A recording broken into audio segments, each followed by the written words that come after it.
Hi everyone, Arnold here, santamuertemagic.com. Thank you so much for tuning in. The topic of today's video is Brute Force Santa Muerte Magic.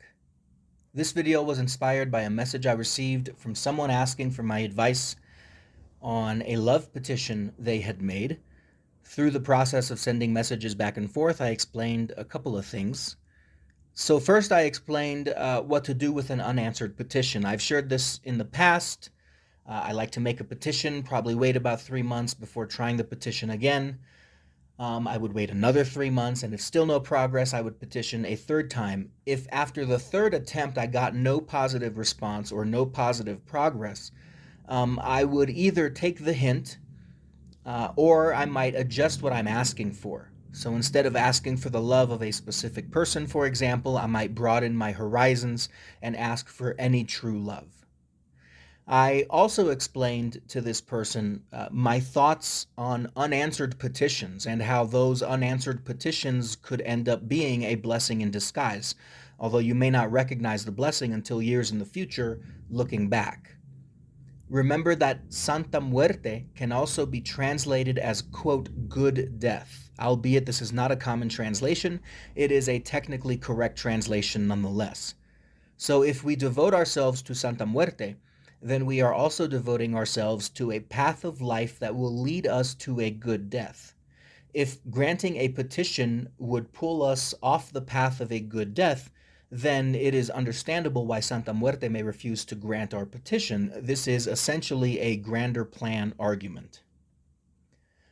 After explaining this point of view, the person I was having the conversation with admitted that they did not care about the negative consequences. They wanted what they wanted, and that was it. And then having admitted that, they asked if I had any additional advice. My response was, if I was in this person's shoes, magically speaking, I would throw anything and everything at this pursuit. So if after petitioning earnestly and receiving negative results 3 times, if I was still dead set on getting what I wanted, and if I was not able to let the matter rest, then I would probably pursue brute force magic.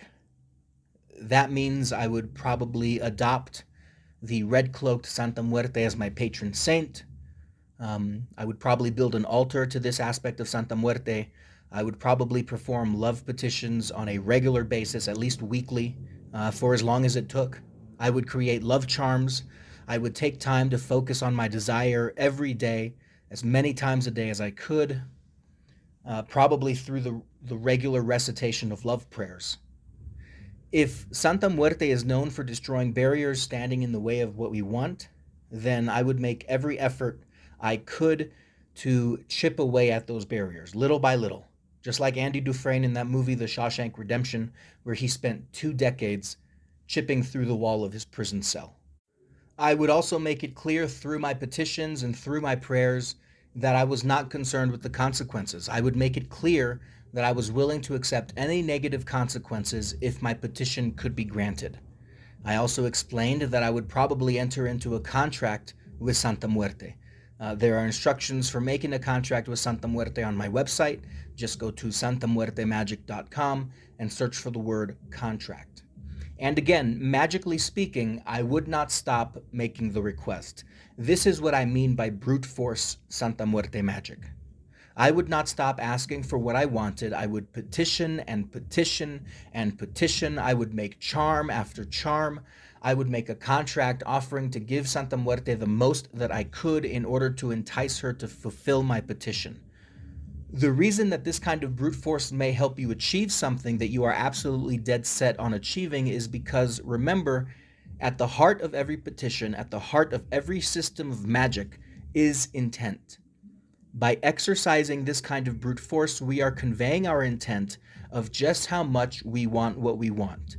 We are making it clear through our chipping away, through our constant nagging, essentially, that we want what we want, that we are willing to accept whatever comes our way with what we want, and that we will not rest, magically speaking, spiritually speaking, until we get what we want.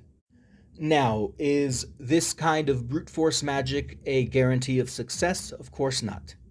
You could spend decades chipping away at that barrier, and Santa Muerte could still decide that she will not grant your petition. But brute force magic, as I've just described, probably offers your best chance at obtaining the success you are after. If you are someone who has decided that you want what you want, that nobody can convince you of otherwise, and that you are willing to accept whatever consequences arrive with the granting of your petition, then brute force Santa Muerte magic might be an option for you. The only warning I can offer if you attempt this kind of magic is to be careful what you wish for. The consequences that you think you are willing to accept might be nothing like the consequences which you ultimately receive. So keep that in mind. Think before you act and tread very lightly as you move forward. Hopefully I've explained everything clearly, but if not, as always, you can get in touch through the contact form on the website, through the Patreon messenger system, or through the Discord chat server. Thanks again for listening, everyone. Until next time. Bye.